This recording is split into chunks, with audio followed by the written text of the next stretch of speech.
Thank you, Adriana. And well, thank you everyone who's joining today. And welcome to another session of the BA Book Club. And this is the second session of a four-part series on business architecture. And we're joined by Jonathan Hunsley and Victoria Banner, co-authors of the book. Very delighted to have you. Thank you for your time today. You're welcome. Good to be here. Pleased to be here. Thank you, Christina. Brilliant. All right. We'll get to intros in a bit. We'll firstly start by providing a bit of an overview of IIBA and what we do. So the IIBA UK is a UK arm of the International Institute of Business Analysis, which is based in Canada. The UK arm has members affiliated with us as a UK chapter. So there's 1,400 strong of us active at the moment, and out of which 40% are corporate members from 25 organizations. We have five main branches as coloured on the UK sort of map over there in this slide, and it's all run by volunteers. We have sort of 50, give or take, very dedicated volunteers to make everything happen. So shout out to all our dedicated volunteers who might be on this call as well. And within the UK chapter, we hold some various events and have various offerings. So I just want to kind of walk you through at a high level sort of what we offer. So we do have connections with annual conferences, which are sort of very enjoyable, sort of impactful ways to sort of improve professional development as a business analyst. So we co-founded IRM Business Analysis Conference Europe with a couple of other organizations, and that happens every September. We are associates of the BA Live Conference, which happened a couple of months ago, and more recently we've partnered with the BA Excellence Conference. That's in a hybrid format, that's sort of space in London, but also available virtually. We have virtual offerings. This is very much one of them. Webinars, webinars of different formats. We have one-off sort of talks by speakers. We have book clubs, also brown bag sessions. Typically would have a study group series as well. And in-person events, we have socials, sort of in-person workshops, in-person seminars, as well as community events for volunteers. And we also have, that's administrated by IIBA Global, the corporate membership. If anyone's interested, I recommend you look at the IIBA Global website. But if any BA practices would like to find out more about the offerings, then that the website would be the place to go to. But it helps greatly with developing BAs and your relative practices. A ton of resources get you up and running and be forefront of thought leadership. And just quick sort of overview as well, if you're a member, whether it's individual or corporate member, you get a ton of resources as a BA individual. So you have a extensive digital library that you can sort of utilize to your heart's content. We obviously have the Babok as well, knowledge hub that's evolving continuously, as well as a wealth of webinar archives that you can play on demand. There's also discounts on the exam fees for IIBA certifications, conference tickets like the Building Business Capability and IRM Conference Europe, as I mentioned earlier. And of course, it kind of opens you up to a global networking community that gives you lots of opportunities to sort of connect with like-minded individuals. And we're also on social media, and these are the usual places to find us. We have Instagram, LinkedIn, and YouTube. We should be quite searchable if you type in IIBA UK chapter. Otherwise, there's the QR codes there if you want to take a quick snap at that. And the BA book club session will also be uploaded on YouTube, just to make that clear, right? And also volunteering opportunities are available. We actually had a webinar on Tuesday about what it takes to be a volunteer at IIBA UK. You can actually watch on demand soon on our past events page on our website. But if you want to go straight into get involved on our website, this is a screenshot that hopefully makes it clear where to find it. We have director and non-director roles available, and perhaps there's ideas that you might have that we might not. So if you'd like to email president@ukiba.org, we can give you an opportunity to have that conversation, to see where you like to make an impact to the community. Now on to the event itself. So I mentioned this is a business architecture series. We've had our first session, which was an introduction to business architecture. The second session is today that focuses on business architecture as a service. So just give you a bit of a sort of pipeline of what's coming up. So 19th of June, we have business architecture capability and competence views, which is again virtual. And the final part, we want to make that extra special for people who has an interest in this and been following us in this journey. So on 2nd of July, we are going to have an in-person event in central London, and we'll love it if you can join us. And this event is now live for registration on our website if you go to our events calendar. And just before we go to intros, just a quick sort of housekeeping here to say that if you have any questions today, hopefully you see the Zoom Q&A section, and please feel free to make use of it to submit your questions to the authors. Right, so introductions, we'll come around to that. Make a quick introduction on our side as panelists. So I'm Christina Tan, I'm the president of IIBA UK. And Adriana, let's say a few words.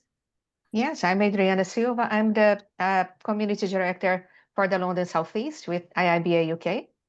And well, thank you everybody for joining us tonight. Thank you. And let's start with our co-authors, Victoria. Yeah, hi everyone, Victoria Banner. I'm one of the co-authors of the book that we're covering this evening. Lovely to be here and lovely to see so many people. Jonathan? And I'm one of the co-authors also, as you can see, and thank you for giving up your evening if you're here. And I look forward to listening to your questions that you raise in the Q&A. Right, well, thank you very much. All right, let's get into it. I think there's going to be another quite jam-packed session for those who are are looking to learn in this area. So we'll first kind of start with the understanding service thinking approach and maybe an overview of the sort of business architecture framework. So I think most of us who works as BA in organizations will probably realize this organized advanced technology infrastructure, and lots of companies now embracing cloud-powered services. They're seeking more flexible and more scalable solutions nowadays, and the role of business architecture as a service becomes increasingly essential. So would you like to provide sort of an overview? Maybe we start with sort of Jonathan about sort of why service thinking approach is so important and increasingly relevant in today's times. Yep. Okay, I'm going to use a few slides if that's okay, Christina. So let's check to see if the technology works, or to see whether or not I can make any mistakes using the technology, which would be another thing. So let me just check. Can you see a slide that says Business Architecture Book Club on it? Yes, we can. Yes. This is good news, because I was worried it wouldn't work. Right. So I'm going to start with what is a service. So fingers crossed you can see this slide. So a service is, as you can see on the screen, and this definition comes from academics, the process of using resources to create value with and for the benefit of another person. So this is really key because service thinking, service science takes a service dominant logic view. And what it says is that it's impossible to deliver value. You can only ever offer value, and it's ultimately the customer, the service recipient, that determines value or whether or not they have or not received value. The other thing that service thinking encourages is this concept that value is realized in use, not at the point of exchange. So it's not when you buy the product or the service or you first engage with it, it's when you actually use it to achieve an outcome that's beneficial for you. So this is really core to this concept of service thinking. And what it does is it opens us up to feedback and listening and learning. So the worlds that we work in, the organizations that we work in are really complex. And one of the suggestions here in terms of using service thinking is that we need to understand that complexity and constantly be open to feedback in the context that we're operating in, and also take an ecosystem view of our organization and the services that it's offering out to its users, its customers. So I thought I'd start with the definition of the service and then show you this. This is the concept of value co-creation. And there's 3 steps to it. And at first sight, it seems quite simple, but it's really not. You start by identifying value, where you might achieve value in the solving of a problem opportunity by doing some work. You then develop a solution that could be a product, it could be a service that offers value. And then you've got to finish this off by checking at the end to collaborate to ensure that the value is realized by the service user in the use of the service. Now, the word I haven't focused in on though is collaborating. So to collaborate, you've got to have trust, you've got to have transparency, you've got to have common goals, you've got to have a shared purpose, you have to have clarity in terms of roles and understanding who's doing what in your team. And this is one of the reasons why we've adopted a service view of business architecture. And what we're trying to do is provide a firm basis from which to understand what is the role of the business architect so that we can manage expectations of what it is that business architects are doing or not doing in their organization. This is all based on, and some of you will be familiar with this is the business analysis service framework that Debbie developed as part of her doctoral thesis. This is tried and tested from business analysis. It's backed up by academic research, original research that Debbie did. And you can see the base services of a business analyst. This is intended to be modified, adapted to the context. So quite often I meet business analysts that don't do either business change deployment, or they don't get involved in business cases, or some don't get involved in acceptance testing at all, and that's perfectly fine. So not all BAs offer these services, but this is intended to be a start point for defining, well, what are the services of a business analyst?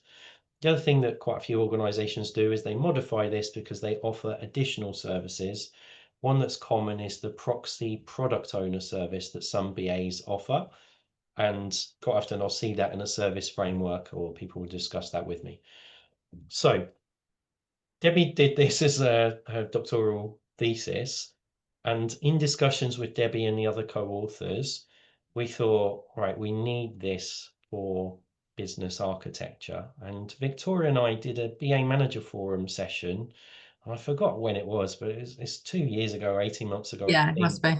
And we held a workshop we had to run the workshop twice. So there's about 60, 70 people in the workshop. And what we did was we presented this, and this is the business architecture service framework, and this framework forms the basis of the services that we're suggesting are offered by business architects, and is, as with the business analysis service framework, intended to be adapted in the context that you are using it.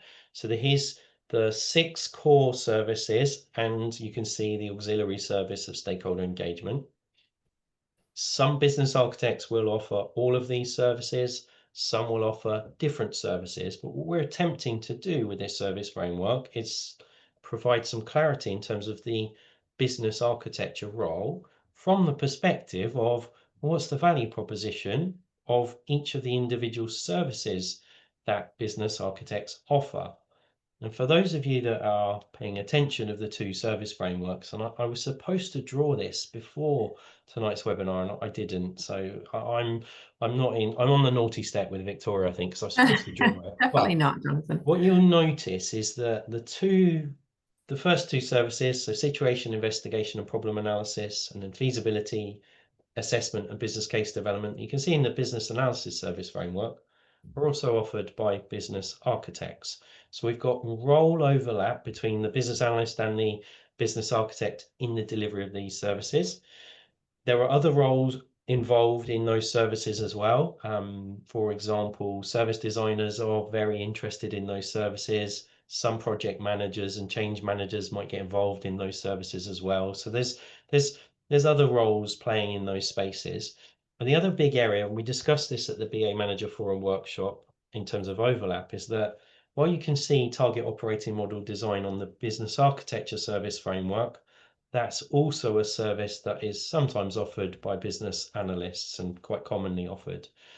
We're trying to provide clarity, not for the sake of it, but to enable the value co-creation that we talked about here, because it's really difficult to collaborate with someone else to develop a service, a solution, if you don't know what it is that you're doing and what they're doing, if you've got a lack of clarity and roles and responsibilities and who's doing what.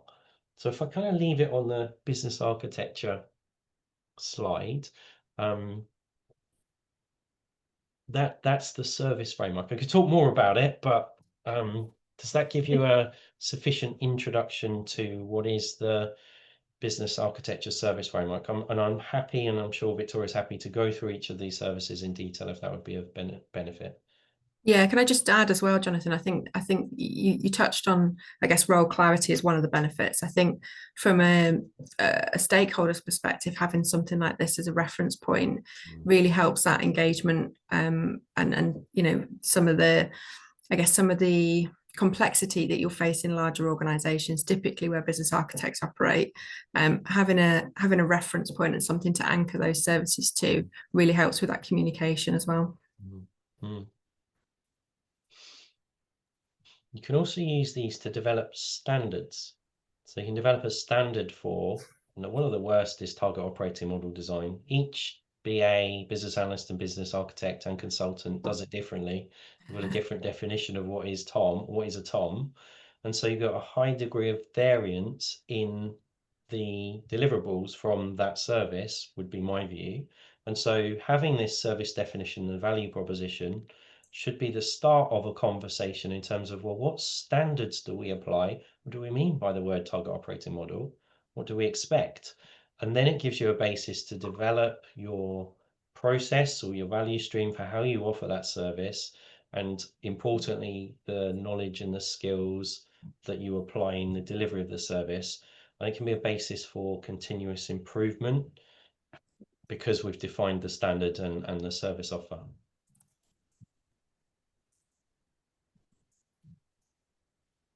Yes, right. That's great. Thank you so much. And so I think one part that I wanted to ask is, what about this the part on the strategic roadmap development? So we've got sort of anchored down some standards. How does one who typically runs a business architecture as a service then look for continuous improvement for strategic roadmaps? So what are the key sort of considerations as they look to evolve as a service, as their practice? Mm-hmm. Okay, so if I jump in on that one then. So each organization, in my experience, does strategic roadmap development differently. So the way that you do it in a small startup is going to be very different to working in a government department or working in a small, for example, a volunteer organization. And so these services don't define how you deliver strategic roadmap development. They say, well, what is it and what's the value offer? And I would say that the way that you do it is subject to your local standards in terms of some organizations have got a 1 year planning horizon. Some will take 5 years, some will take a 10 or 50-year planning horizon. It really is variable. And then there's going to be different deliverables expected in the way that you would do strategic roadmap development. And then you're also going to get, in some organizations, very few people involved in those discussions. And in other organizations, lots of people, lots of committees and senior leaders. So what I can't say is this is how to do strategic roadmap development, because it's always going to be slightly different depending on the organization and the context. I can give an active use case from my workplace if that helps. So we are knee deep into this process currently. We started it back in January, and we are aiming to produce roadmaps for all of our main business units. Just to touch on the points that Jonathan made there. So I've collaborated with a huge number of people to input to that because it's the first time we've ever done it. I'm hoping next time we refresh it, it'll be much easier. But that group of stakeholders has included, like you said, senior leaders.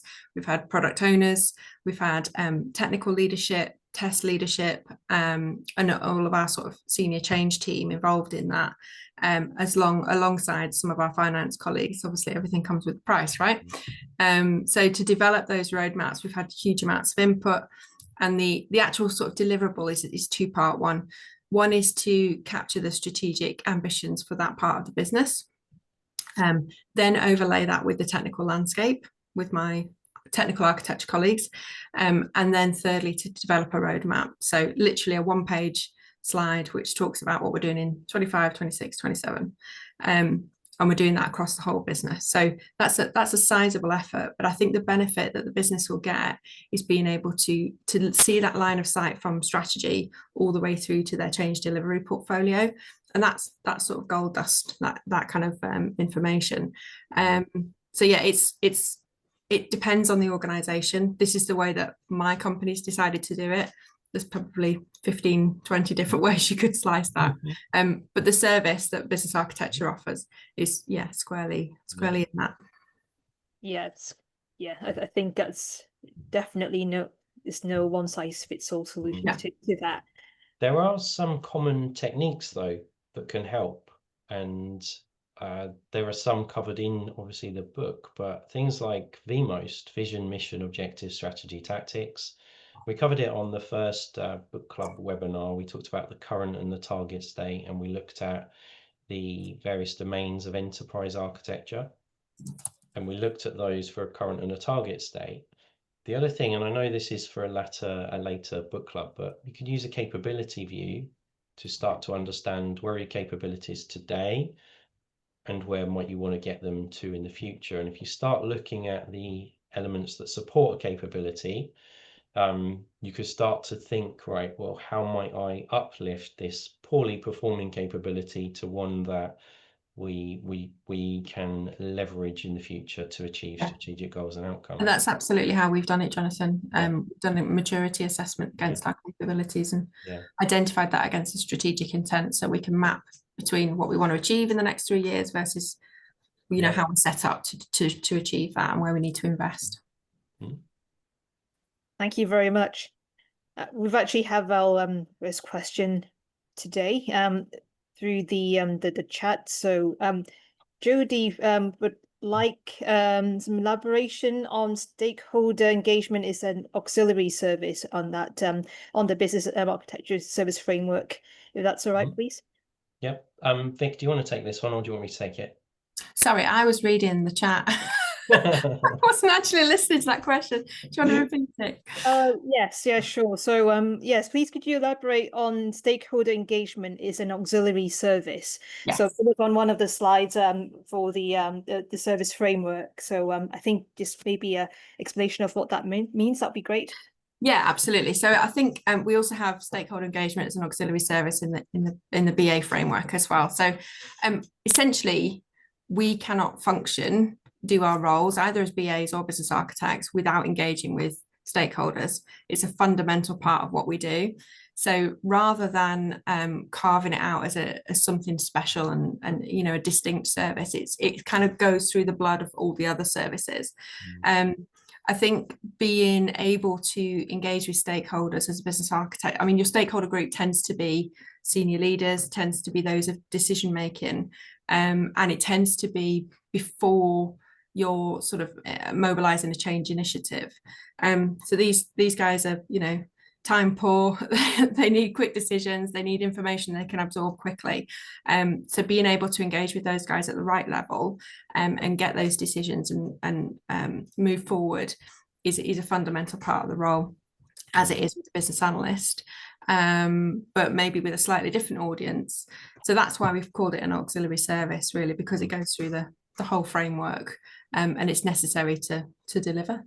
Yep.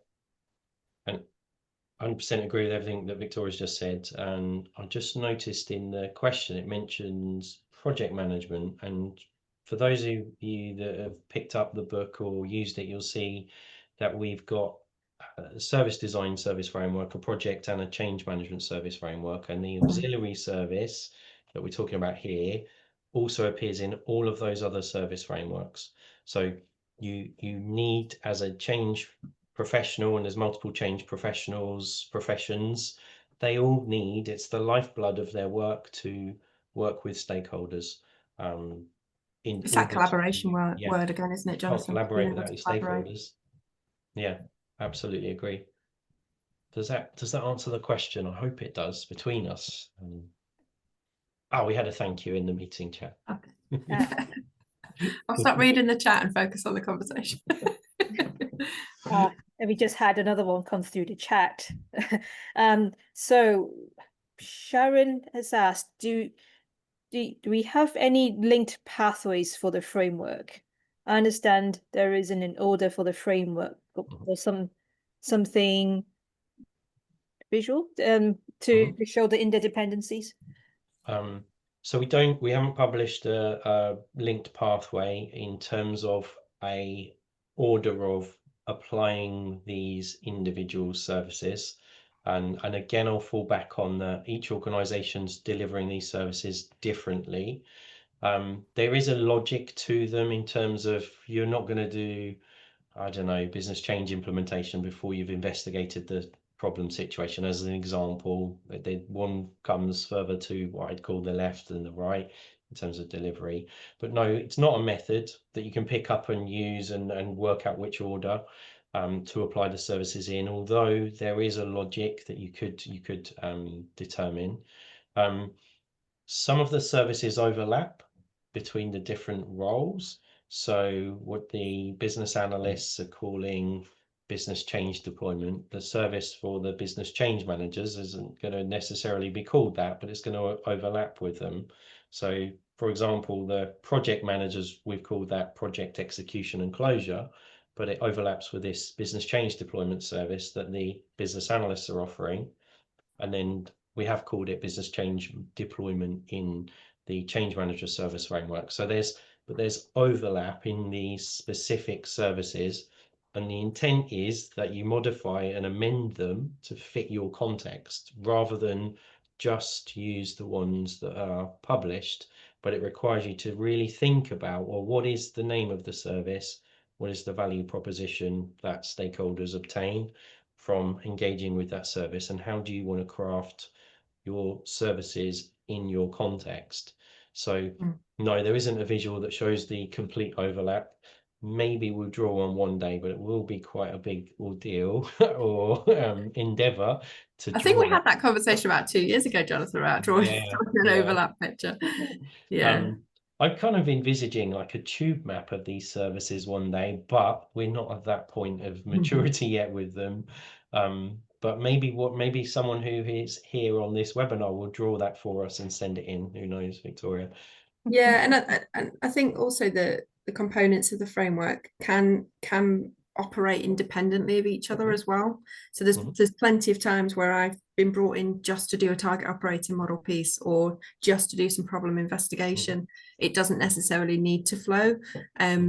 it may be that, I would start a piece of work and then hand it off to a lead BA or a senior BA to kind of take it to that next level of detail. And I think, to try and put it into a sequence may not suit, several organisations. Yeah, because they're applying the services differently, or different roles doing those, offering those services. Absolutely. Potentially. Hopefully that helps, Christina.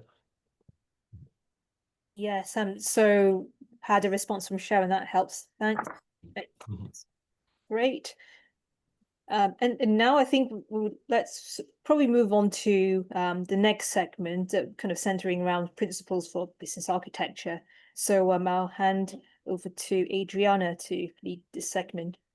Yes, well, now it's just, I would ask Victoria and Jonathan to expand to us, to take us through, from the view of business architecture as a service, what are the principles and the standards that are applied to this view? Could you talk us through this journey, this view? Certainly can.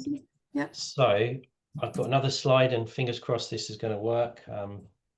And what I thought I'd do would define business architecture first before we go into the principles of it. So it's all really about shared understanding. You're trying to get people on the same page to understand the business problem opportunity in the current state and where we might be headed in terms of a target or an interim state.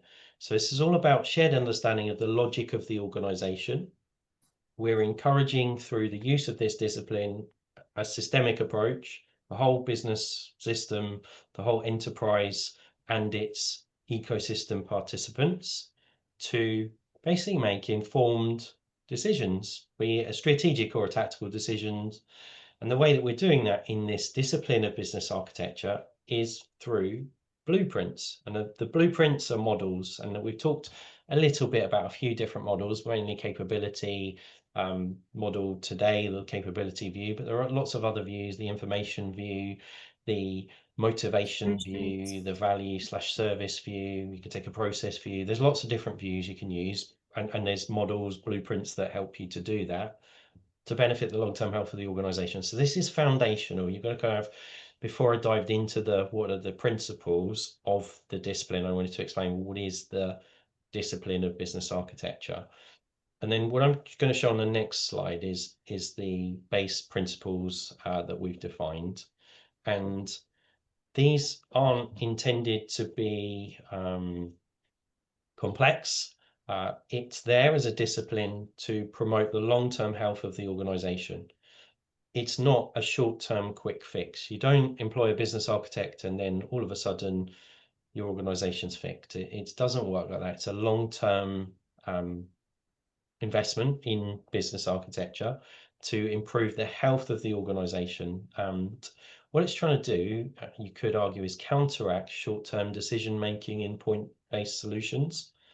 And just as an example, currently there's lots of organizations investing in artificial intelligence.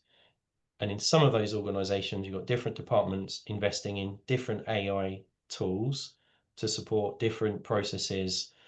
And what they're potentially at risk of doing is creating logic using AI that they then don't understand what it is that they've got. So if you fast forward 3 to 5 years and they're looking back at all of their AI investments, they've made multiple investments in AI across lots and lots of different capabilities without any joined up approach, that could cause that organization a real issue in terms of unpicking the logic should it wish to modify, improve its capabilities in the future. Not to mention the risk to different customer experience, cost of ownership going through the roof, multiple duplicate capabilities that do slightly different things, but ultimately there's lots of different things you can overlay with that one. Loads, isn't it? And that's probably a webinar just in itself, kind of what's going on there. But it's long term, I suppose. Holistic, you, as I presume most of the audience today is our business analyst, given it's IIBA UK, but holistic, we're going to take a pop-it approach: people, organization, process, information technology. We're going to look at the whole ecosystem. It's genuinely holistic. It's focused on outcomes, and Victoria's just touched on that, the organization and the customer outcomes. that's a real key thing that all of our co-authors, including Victoria and myself, have really pushed in this book, that it's got to be outcome driven. It's not developing a blueprint for the sake of it. You're never drawing something unless it's helping the organization move forward towards its strategic goals and outcomes. Supports value co-creation. I showed you the value co-creation model just then. Identify, develop, and then make sure that your solutions realize value. It's always context dependent. So it's not a paint by numbers approach. You adapt the approach to the context that you are in so that it fits and works. It's knowledge based. It's all about capturing knowledge, making it available for reuse, and then actually reusing the knowledge so that when you're making change or investment decisions, you're doing it with some sense of what the impact might be on your organization. You've got an informed business decision. It's iterative, so it's not a one size fits all. I once met a business architecture manager that had employed a consultant to draw out their current state processes, and they thought they'd done the business architecture. That's not business architecture, that's just a part of it, and you never really finish it. It's because your business is always changing. You're always making changes to the organization, and it's always adapting to its context. And then everything that you do should be reusable. So the knowledge artifacts, the blueprints that you create should all be reusable to help with future change investment decisions that you haven't even thought of yet, is the intent. So hopefully that gives a bit of a context in terms of the principles of business architecture and obviously the definition of business architecture. So hopefully that context is useful. Victoria, is there anything that I missed or anything I should add? Well, I was just going to touch on standards as well, because I think as much as we've got principles, my holistic and your holistic might be different. And my iterative and your iterative might be different. So I think accompanying your principles, it's important that you also lay out what level of quality you're after. So particularly if you've got a team of business architects working independently, making sure that the output from the team is of a good standard, and touching on that reuse point, that if I was to pick up something Jonathan had done, I could easily understand it. It would be of the same standard as something that I'd done that he picks up. So I think having those two things hand in glove is really essential to making sure that the principles are adhered to. And your service is of the right standard and quality. Something that has been on the back of my head while we discussed this. For example, at the beginning of the session, it was said that the value is in the use, not exactly in the exchange. So, for example, considering that business architecture, like Jonathan and you, Victoria, you have explained that it's a long term. It's not something that you do quick. My question comes from a business analyst that hasn't yet stepped into this to the strategic level of the business architecture or done that work. What would be a way to help the client organization to see the value, to persevere during the long-term journey? For example, as a business analyst, what I have seen is that sometimes people started very energized and very engaged, but with time and many changes, at some point they will drop everything and say, we don't have time for this. And unfortunately, they miss in reaching and reaping the full benefits of the vision they were initially pursuing. It could be because there is change in key personnel in the company who were leading that initiative or something like that. Could you give me an example of how we could continue to demonstrate that value that we are co-creating with these clients in order to keep the engagement and the energy and the pace? I think as you were talking there, I think the one that popped into my head was sort of process architecture and having a reusable process framework. That's one of the viewpoints that a business analyst may also be involved in, as well as a business architect. And I think we've all been there at the beginning of a project where you go, right, let's get on with it. And then we have to start again and we map the as is. We have 20 versions of the same process across the business. Having something that's of a certain standard that's maintained and reusable, it gives you that leap forward when you're starting a new change initiative. So that's, for me, one example which works really well for both disciplines. Jonathan, I don't know if you've got any other thoughts. Yeah. I've got a few, and again, this could be a webinar in itself, maybe, Adriana, I don't know. But one of the things that I do when I'm thinking about business architecture is not the documentation, which sounds really weird because it's all about blueprints and the models, and it is. But those models in and of themselves aren't solving the business problem. It's the stakeholders working with the models that's solving the business problem. So in terms of value, I think business architects should be solving the problems in their organization. And if they're not, that's a real problem, because then it's what's the value of the business architect if they're not helping with solving the complex issues in the organization. So there is a danger, though, Adriana, that the business architects can at times fall into the trap of getting stuck building the blueprints.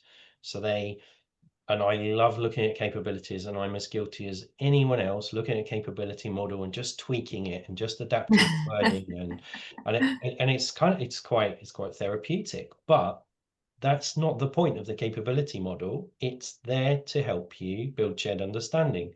So in the book, we introduced something called business capability thinking, which is all about thinking about the capability without, you don't have to draw it, you don't have to model it. And this is where I think the business architect should be really quite nimble and adaptive to their context, so they can use the thinking behind the models to help solve business problems. Now, in some of the organizations that we work in, they're really large and bureaucratic, and you are absolutely going to have to draw the model and get it validated and under version control. And I support that absolutely. But the drawing of the model shouldn't detract from using the knowledge and the skill of the business architect to help the organization move forward. And I think if you fall into that trap of constantly, making sure your lines line up and your text font's the right size and all that stuff, that's where you get into ivory tower territory, and that's where the role becomes ineffective. And I think it's important that all business architects and BAs actually that are contributing to those blueprints are comfortable with doing it piece by piece. Because it's such a massive investment. It does take a long time to build out a full organisational blueprint. Be comfortable in doing it in chunks. There's nothing wrong with that. If it answers the questions and it helps the stakeholders get the answers they need, then you've won, right? And then next time you'll be in a different part of the business and you can add a bit more to the model, and it makes it iterative and more nimble. It can snowball, can't it, Victoria? If you use it in small chunks to solve small opportunities, problems, you then iterate and you build out the knowledge artifacts, and you build the credibility of the artifact, the blueprints, and then the discipline in the organization. It's that trap of trying to do it all at once, which some organizations, some teams fall into or have fallen into. In the past, Adriana, there was lots of I'd say enterprise architects actually, that fell into the trap of trying to draw every single box on the Zachman framework for everything in their organization. But Zachman never said to do that. And I've heard Zachman, Victoria and I have met John Zachman, haven't we? We're at a workshop with him. I've got a picture, John. We've got our selfie with John Zachman, haven't we? And he said to us, and I've seen him a few times, he never intended people to fill out every box on his framework. But that's what some enterprise architects then went away and tried to do. And they lost complete sight of the business strategy, the business priorities. They just started documenting the current state without a view as to how it was changing. And then the credibility of those enterprise architecture teams, unfortunately, I think, diminished as a result. But there's nothing wrong with Zachman's framework. It was the application of it and the interpretation of how to apply it. And I think what Victoria and I are saying is that you can start small and build on that knowledge base. In fact, I'd recommend that you start small and build on it. Otherwise, you'll get lost. Yeah. Particularly if you're in a large organization. I have seen people get lost or discouraged, and they lose faith and they lose the energy. There comes that change fatigue, and they suddenly things are dropped, which is a shame, because quite a lot of progress have been made so far, but it won't be fully realized. Let's put it this way.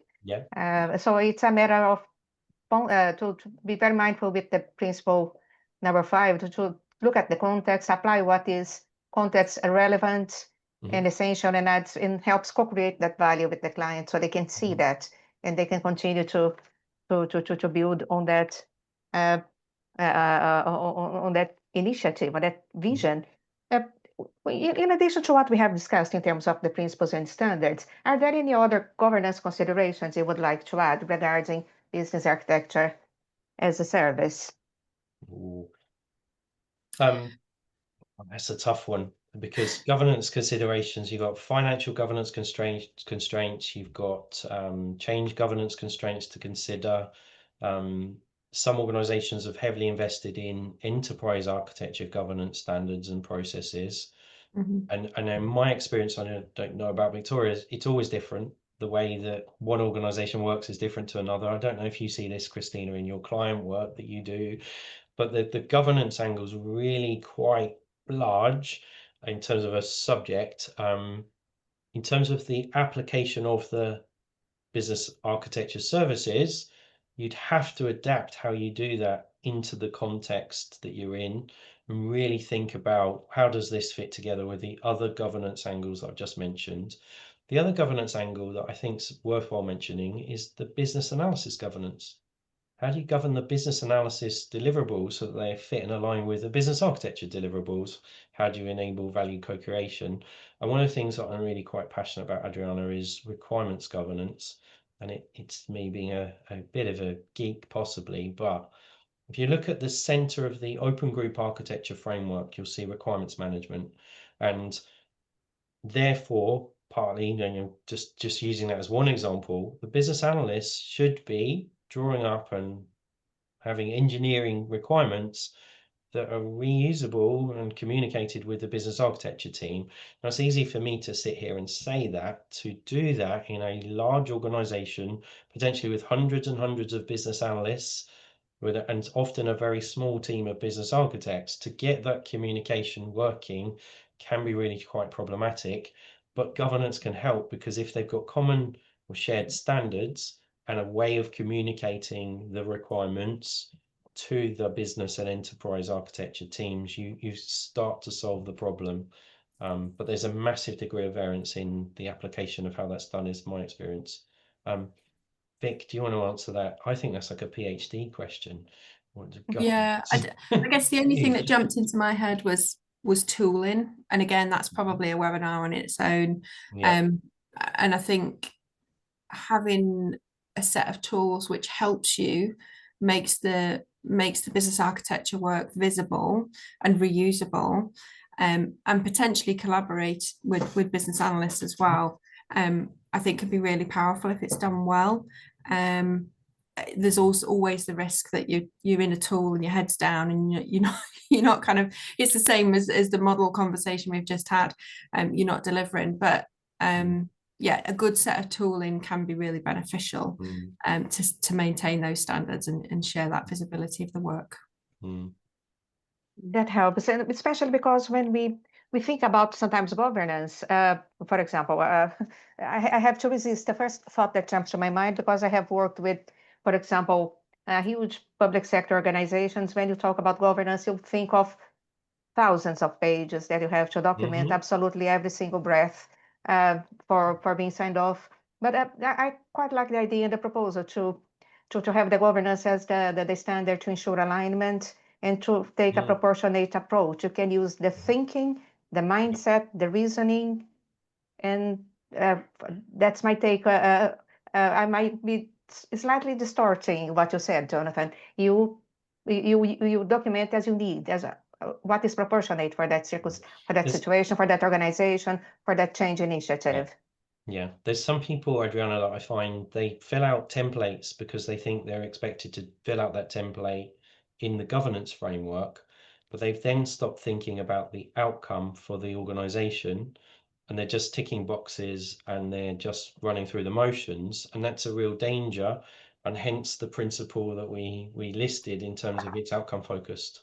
It's not about filling out, for example, an architecture vision document.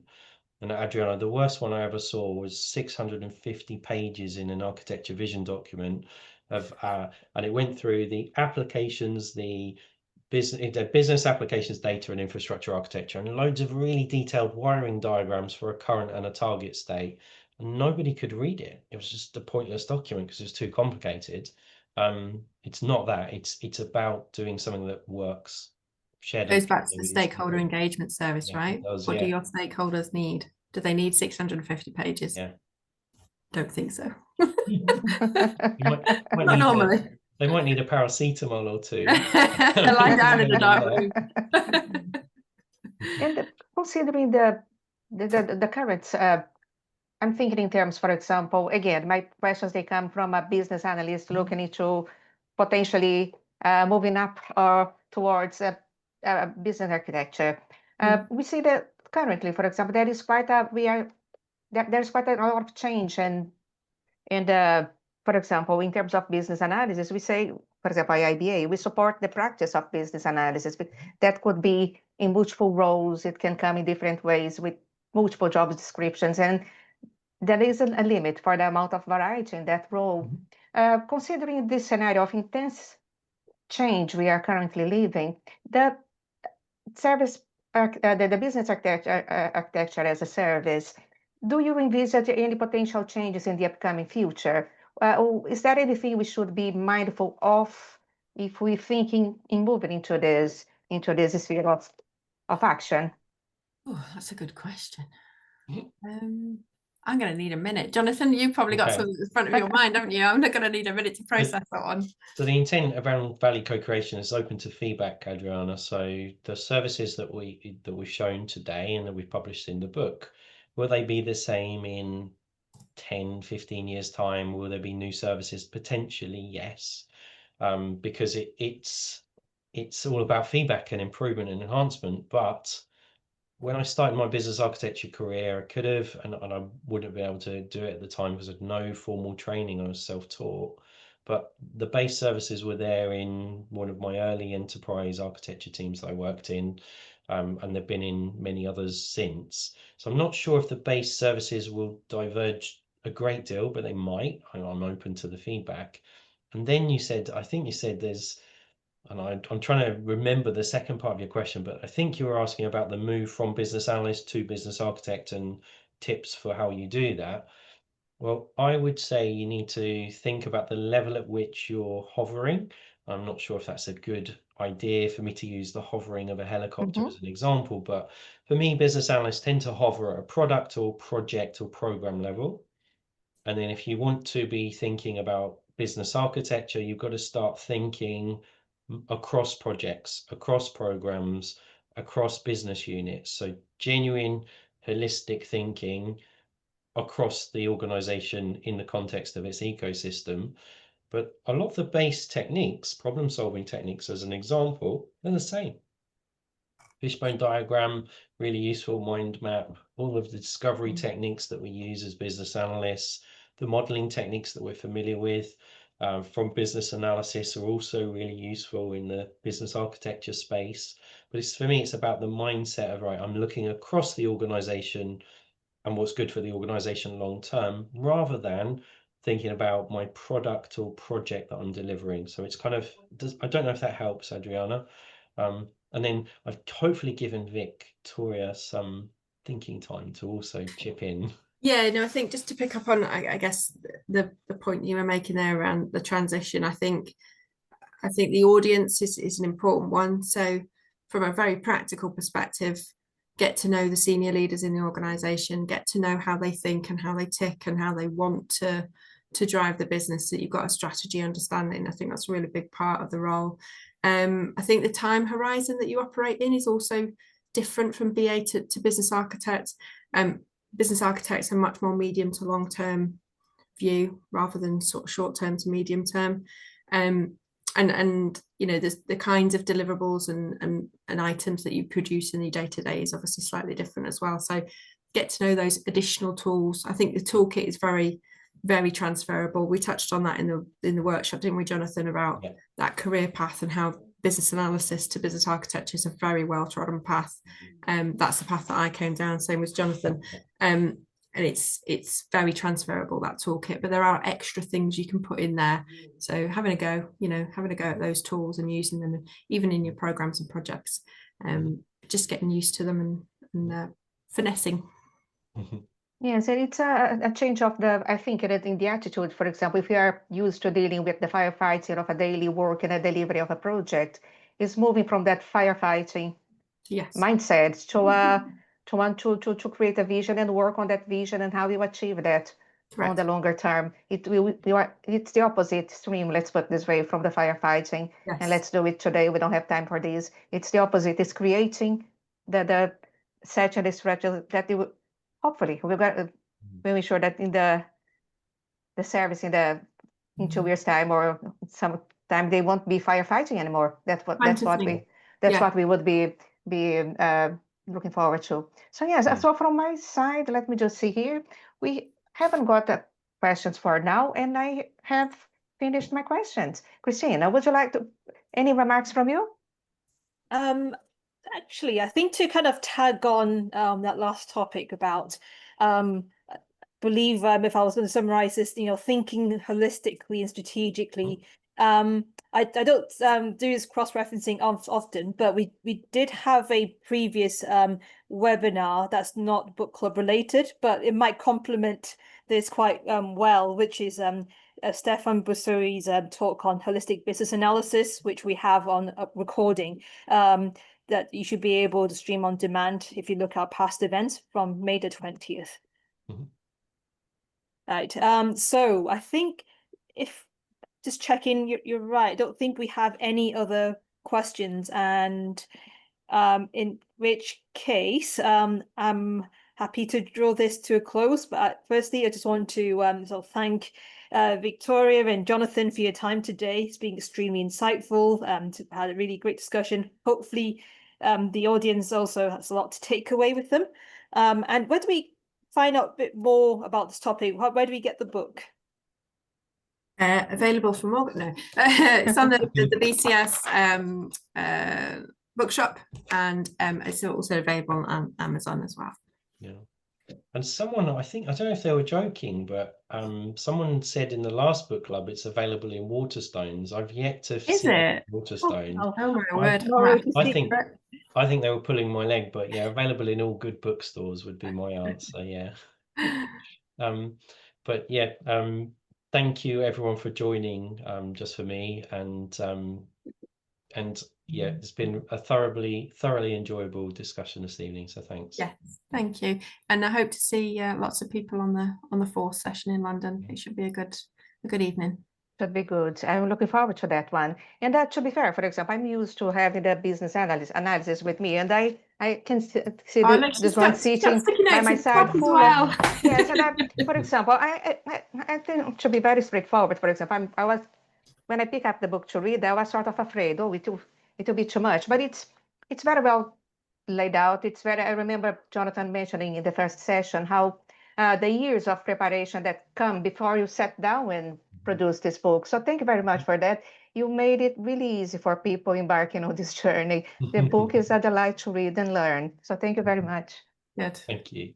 Brilliant. I have a digital copy, and works perfectly well there too for those who are space constrained like me. But yeah, thank you ever so much, and I look forward to seeing you in the next session. Thank you, everyone. Have a great evening. Cheers. Thank you, everyone. Bye. Bye.